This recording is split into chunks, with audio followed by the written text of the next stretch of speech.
സദാചാരവും ചുംബന സമരവും വാർത്തകളിൽ സ്ഥാനം പിടിക്കുന്നു. ചുംബനമോ ചൂരൽ കഷായമോ മികച്ചതെന്ന ചോദ്യവും ഉയരുന്നു.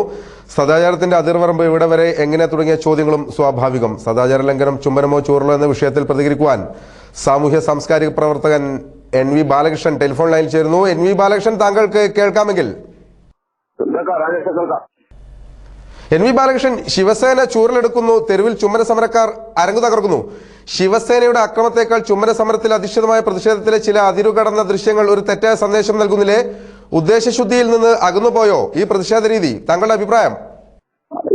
പ്രശ്നം എന്താണെന്ന് വെച്ചാൽ നമ്മൾ പ്രശ്നത്തെ വേറെ തരത്തിൽ ഡൈവേർട്ട് ചെയ്ത് പോകുമ്പോഴാണ് ഇത്തരം പ്രശ്നം ഉണ്ടാവുന്നത് എനിക്ക് തോന്നുന്നു. മനുഷ്യന് സൗഹൃദം പ്രകടിപ്പിക്കുന്നതിനുള്ള അവകാശങ്ങൾ ഇല്ലാതായിക്കൊണ്ടിരിക്കുന്ന ഒരു ലോകത്താണ് നമ്മൾ ജീവിക്കുന്നത്. ഭൂമിയിലെ എല്ലാ ജീവജാലങ്ങളും അത് പരസ്പരം സ്നേഹം പ്രകടിപ്പിക്കാറുണ്ട്, സൗഹൃദം പ്രകടിപ്പിക്കാറുണ്ട്, അതിനുവേണ്ടി കെട്ടിപ്പിടിക്കാറുണ്ട്, ഉമ്മ വെക്കാറുണ്ട്, ഇതൊക്കെ ചെയ്യാറുണ്ട്. മനുഷ്യനും എല്ലാ കാലത്തും ഇത്തരം കാര്യങ്ങളൊക്കെ ചെയ്തിട്ടുണ്ട്. പക്ഷെ നമ്മുടെ ഉള്ളിലേക്ക് കൊണ്ടുവരുന്ന പ്രാകൃതമായിട്ടുള്ള ചില ജാതിബോധം, മതബോധം, അതുപോലെ സ്ത്രീയെ അടിമയാക്കി വെക്കുന്ന മനോഭാവം, ഇതിൽ നിന്നൊക്കെയാണ് മനുഷ്യന്മാർ ഈ ആണും പെണ്ണും പരസ്പരം കാണുകയോ കൈകോർത്ത് പിടിക്കുകയോ കെട്ടിപ്പിടിക്കുകയോ ചുംബനം നടത്തുകയോ ഒക്കെ ചെയ്യുന്നതോ വലിയ അപരാധമാണ്, അതൊക്കെ നമ്മൾ ചെയ്യാൻ പാടില്ലാത്ത ഒരു കാര്യമാണെന്നുള്ള തോന്നലിലേക്ക് കൊണ്ടുവരുന്നത്. അതിന് കൃത്യമായ രാഷ്ട്രീയ ഉള്ളടക്കം ഉണ്ടെന്ന് കരുതുന്ന ഒരാളാണ് ഞാൻ. അതുകൊണ്ട് തന്നെ അത്തരത്തിലുള്ള വിലക്കുകൾ ഒരാവശ്യമില്ല. നമ്മുടെ സമൂഹത്തിൽ ആണിനെയും പെണ്ണിനെയും അറകളിലാക്കുകയും അവർ തമ്മിലുള്ള പരസ്പര സൗഹൃദവും സ്നേഹവും അങ്ങനെ പ്രകടിപ്പിക്കാൻ പാടില്ലാത്തതാണ്, പരസ്യമായി പ്രകടിപ്പിക്കാൻ പാടില്ല എന്നുള്ള നിലപാടിനോട് വ്യക്തിപരമായി യോജിക്കുന്ന ഒരാളല്ല ഞാൻ. NV ബാലകൃഷ്ണൻ, സദാചാരം എന്നതിന് അതിർത്തി നിർണ്ണയിക്കുക എന്നത് ആപേക്ഷികമാണ്, ശരി തന്നെ. പക്ഷേ സദാചാര ഗുണ്ടായിസം എന്ന വിഷയത്തെ ചൊല്ലി നടന്ന പ്രതിഷേധത്തിൽ സദാചാരം ലംഘിക്കുന്ന രീതിയിൽ ചില ചുംബന രീതികളും ആശ്ലേഷ പരിപാടികളും അംഗവിക്ഷേപങ്ങളും നടന്നുവെന്ന് കേരളത്തിലെ ബഹുഭൂരിപക്ഷവും പറയാൻ ആഗ്രഹിക്കുന്നു. അക്കാര്യം കണ്ടില്ലെന്ന് നടിക്കുവാൻ സാധിക്കുമോ NV? പ്രത്യേകിച്ചും കോഴിക്കോട്ട് ഒരു പ്രതിഷേധ പരിപാടിയിൽ പങ്കെടുത്ത ഒരാളെന്ന നിലയിൽ താങ്കളുടെ അഭിപ്രായം പ്രതീക്ഷിക്കുന്നു.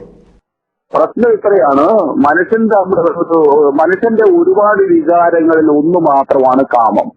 മനുഷ്യരാണും പെണ്ണും പരസ്പരം കാണുമ്പോൾ ഉടനെ തന്നെ കാമം ഉണരുന്നെന്നും ഒരാൾ പരസ്പരം കെട്ടിപ്പിടിക്കുമ്പോൾ അത് കാമോദ്ദീപകമാണ് എന്നും ഒക്കെ കരുതുന്നിടത്താണ് പെശകുള്ളത്. യഥാർത്ഥത്തിൽ കാമും മനുഷ്യന്റെ വികാരങ്ങളൊന്നാണ്. കാമും മനുഷ്യൻ പ്രകടിപ്പിക്കുന്ന സ്വകാര്യ ഇടങ്ങളിലാണ്, ആ സ്വകാര്യ ഇടങ്ങൾ പ്രകടിപ്പിക്കാം.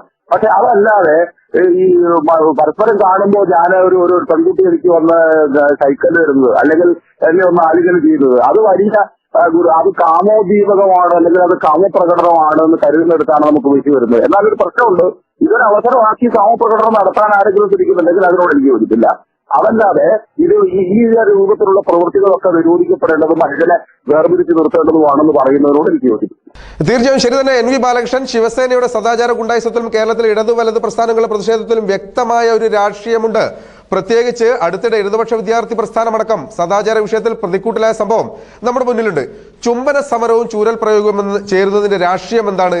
എങ്ങനെ വിലയിരുത്തുവാനാണ് താങ്കൾ ഈ വിഷയത്തെ എങ്ങനെ സംയോജിപ്പിക്കുവാനാണ് ആഗ്രഹിക്കുന്നത് NV? നമ്മൾ ആദ്യം കാണുന്നത് ശിവസേന എന്ന് പറയുന്നത് അങ്ങേയറ്റം പ്രതിലോമ താല്പര്യങ്ങൾ ഒരു രാഷ്ട്രീയ പ്രസ്ഥാനമാണ്. നമ്മളത് മറന്നുപോവാണ്.